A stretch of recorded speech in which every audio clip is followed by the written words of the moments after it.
vocês. Para quem não me conhece, me chamo Carolina Maria, eu sou médica integrativa aqui em Curitiba, no Paraná. E se você gosta desse tema, se você gosta de tratamentos naturais, de ortomolecular, de medicina chinesa, de modulação hormonal bioidêntica e tantas outras terapias biofísicas que existem aqui no consultório, né? Vocês podem dar o seu joinha, se inscrever aqui no canal e me seguir também nas redes sociais que aparecem nos cards aqui embaixo. Toda semana tem vídeo novo aqui. E hoje eu tô aqui para falar sobre o quê? Hoje eu tô aqui para falar sobre testosterona.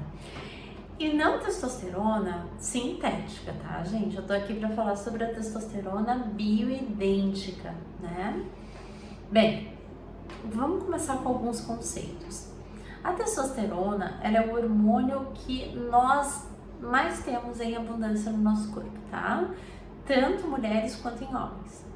O que acontece com as mulheres é que através de uma enzima chamada aromatase, produzida pelas células de gordura, a mulher tem mais células adiposas que os homens, ela é convertida em estradiol, tá? Mas é o hormônio que nós mais temos.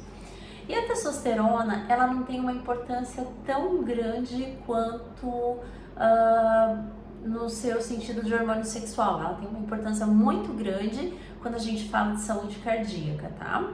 Até se vocês quiserem procurar, existem vários artigos falando sobre isso, né? Sobre o uso de T3, às vezes para evitar arritmias, né? Em pacientes pós-cirurgia cardíaca. E a testosterona até como um hormônio que, digamos assim, favorece o coração, considerando que ele é um músculo, tá? E que a testosterona ajudaria muito nisso. Bom, mas o intuito desse vídeo é o seguinte, gente: quando fazer a modulação com testosterona? Para os homens, eu vou falar o seguinte: a partir dos 40 anos é muito bom que vocês façam um check-up hormonal, tá? Que vejam como tá indo todos os hormônios, não só a testosterona, mas também o T3 e outros hormônios, progesterona, estradiol, que os homens também têm, cortisol. Fazer o check-up hormonal, tá? Que geralmente homens aí de 40 anos, quase que 90% vão ter uma deficiência de testosterona. Embora que eu, na minha prática clínica, já tenha encontrado deficiência de testosterona em pacientes muito mais jovens, tá? Pacientes masculinos muito mais jovens. E por que isso acontece? Isso acontece por causa da nossa alimentação, que é cada vez mais estrogênica, tá? E o estrogênio e a testosterona competem pelo mesmo receptor. Então, se a gente tem uma quantidade de estrogênio maior, ela vai conseguir ganhar mais receptores que a testosterona, né? E isso muda muito a vida, especialmente quando a pessoa que tem deficiência de testosterona é um adolescente, é um adulto jovem, né? Nós temos um caso de muito sucesso aqui no consultório com modulação de testosterona. E para as mulheres, veja, eu tenho encontrado muito, mas muito mesmo, modulação com testosterona tópica para mulheres na idade ali pós 35 anos, tá?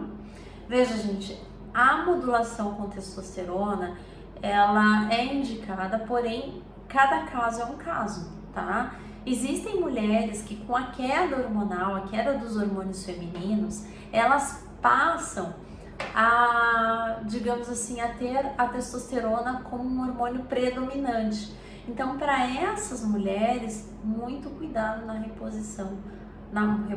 modulação com testosterona, tá? Se você administrar testosterona nessas mulheres em que a testosterona ainda é alta e se sobrepõe aos hormônios femininos, o que vai acontecer? Vai aparecer acne nela, vai cair o cabelo, ela vai ganhar peso e ela vai ganhar uma conformação de um corpo masculino, tá? Precisa tomar muito cuidado com isso. Então, para as mulheres, você precisa avaliar caso a caso. Para homens, se a testosterona vier baixa, e quanto que a gente considera baixa? Aqui na integrativa, mais ou menos ali, ó, os 600, 700 para baixo, você precisa fazer a modulação, tá? E nós temos vários tipos de formas de fazer modulação de testosterona. Nós temos a testosterona tópica, que geralmente é aquela em creme, que é a primeira, digamos assim, a primeira opção para modulação com testosterona, tá? Nós temos a em filme, que absorve aqui pelas mucosas, sempre evitando a via digestiva, ok? E a terceira, que faz mais sucesso, é a modulação da testosterona com testosterona injetável. Qual que é a diferença da modulação com a testosterona injetável para o Durateston, para os outros que se vendem em academia, por exemplo, né? Essas testosteronas de academia, gente, o Durateston, a testosterona, digamos, sintética, ela geralmente suprime a sua produção interna. Então você para de produzir a sua própria testosterona, tá? Passa a receber só essa testosterona externa e geralmente os homens têm uma redução dos testículos, o que não acontece quando você faz a modulação com a testosterona bioidêntica, tá? Na bioidêntica você está ajudando o teu corpo, você está suprindo ele com aquilo que está faltando, com o hormônio idêntico ao que você produz. Tá? Talvez essa seja a maior, já falei em outros vídeos, talvez essa seja a maior diferença entre modulação e reposição hormonal, né? A modulação, ela não tem a supressão da sua produção natural, da tua produção natural de hormônios, enquanto que quando você utiliza o hormônio sintético, essa supressão existe. Por quê? Porque o hormônio sintético tem uma ligação muito mais forte com o receptor, tá? E, digamos assim, o receptor, ele é muito promíscuo, assim que a gente fala, né? Então, se a testosterona sintética tem uma ligação maior, quando você passa para a bioidêntica, essa ligação, digamos que é como se a fechadura estivesse estragada, tá? Para a chave certa. Ela está estragada para a chave certa. Então, o paciente, quando ele troca de sintético para o bioidêntico, ele percebe que o bioidêntico é mais fraco. Pelo menos a maioria relata isso, né? Isso também acontece com as mulheres que fazem terapia de reposição hormonal. Quando você tira o hormônio sintético e coloca o bioidêntico, a primeira coisa que elas falam, o calorão voltou, tá se sentindo mal e tudo mais. Então, isso pode acontecer também, tá? Bem, falando ainda da testosterona injetável, como que ela é feita? Eu reservo a testosterona injetável como, assim, obrigatória, vamos dizer assim, para o paciente que tem uma testosterona ali 200 ou menos do que isso, um paciente masculino com uma testosterona de 200 ou menos, tá? Para esse paciente eu reservo a testosterona injetável, eu indico fortemente a injetável, porque ele está precisando de um aporte rápido, né? E lembrando que quando você mexe com testosterona, claro, tem que tomar cuidado com aqueles pacientes que têm hiperplasia prostática, porque se você não tomar cuidado da forma com que você administra, você pode propiciar o aumento da próstata, né? Então, para que a próstata não aumente, às vezes a gente, nos pacientes indicados, a gente faz uma composição ali que mistura um pouquinho de progesterona. Ai, doutora, mas progesterona não é um hormônio feminino? Por que se administra em homens, né? Progesterona, gente, é como se fosse uma mãe de todos os hormônios, tá? Mas ela tem uma ação muito importante quando ela é administrada junto com a testosterona bioidêntica.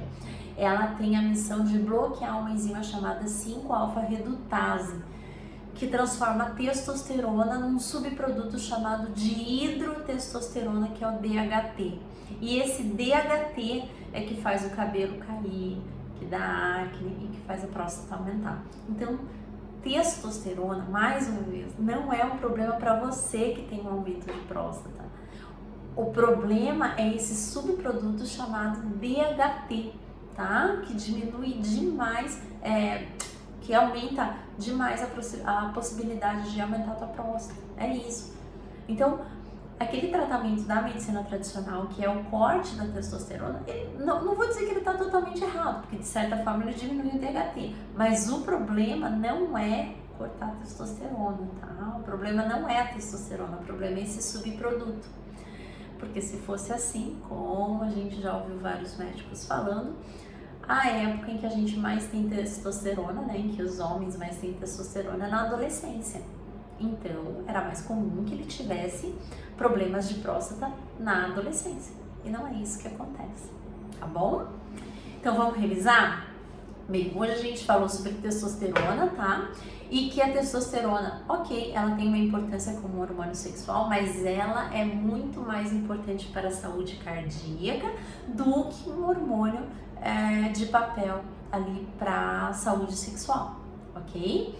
Mulheres que têm falta de libido, por exemplo, isso eu não falei no vídeo, mas mulheres que têm falta de libido, homens que têm falta de libido, não é só a testosterona que vocês têm que ver, não. Vocês têm que ver a suprarrenal de vocês, sabe? Se o cortisol tá bom, se o DEA tá bom, não é só a testosterona, o hormônio do libido, não, da libido, tá?